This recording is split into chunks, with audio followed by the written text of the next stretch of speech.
揭牌。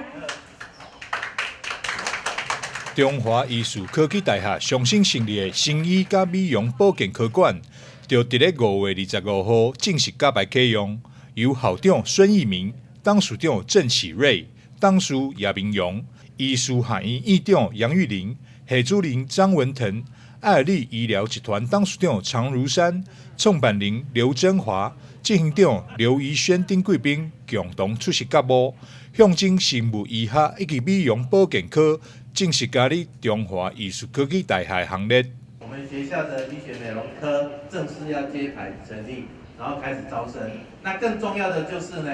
我们有很多的厂商尤其是像刚刚的爱尔利的这个集团它对我们的一个照顾那因为它真的是软硬体都是全国第1名最棒的了包括在硬体上，我想在医美这一块应该没有人能够超越它了。那更重要的就是在软实力的部分我们可以在很多的一些资讯媒体或者是一些平面媒体都可以看得到，至于这个集团它对于这弱势的照顾，然后对于我们警消的一个照顾的部分，真的是在全国又是一个第1名。甲牌登的一天，长期投入关怀弱势救助的爱尔利医疗集团，特别捐赠200万弱势奖助学金，并答应后续移拨医美检测等仪器，丰富系馆的设备，增加学生事务操作练习，身心宜故，更为活动加添温馨。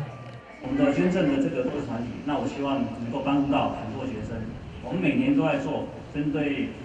各个学校偏远，包含到这个很偏远的学校，都有去做一些协助。那因为中华医专很多的渊源因为我在这个基本上在已经待5年了，在中华医专。那我们总经理创办人也是中华医大学毕业的校友一个校友，所以这么亲的关系，所以基本上我们会全力协助学校所有的发展。爱尔利医疗集团创办人刘真华本身就是华医校友，伊真感谢学校当初的栽培，才会有今仔日的伊。真欢喜会当有花开母校机会，也希望学校会当培育更侪优秀的学子。就把这个感恩的心来谢谢我们中华医科大对于我的培育那我有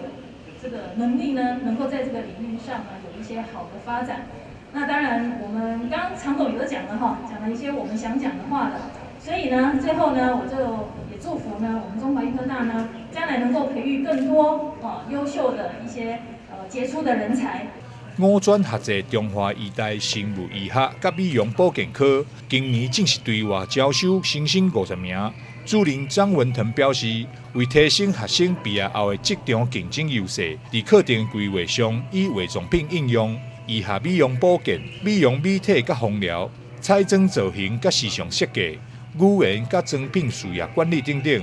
并会邀请业界名师，也则是指标产业担任顾问以及实务技能师资，并会伫学生专五时阵安排因到合作单位做有薪水实习，甲业界无缝接轨。台南新闻张硕维采访报道。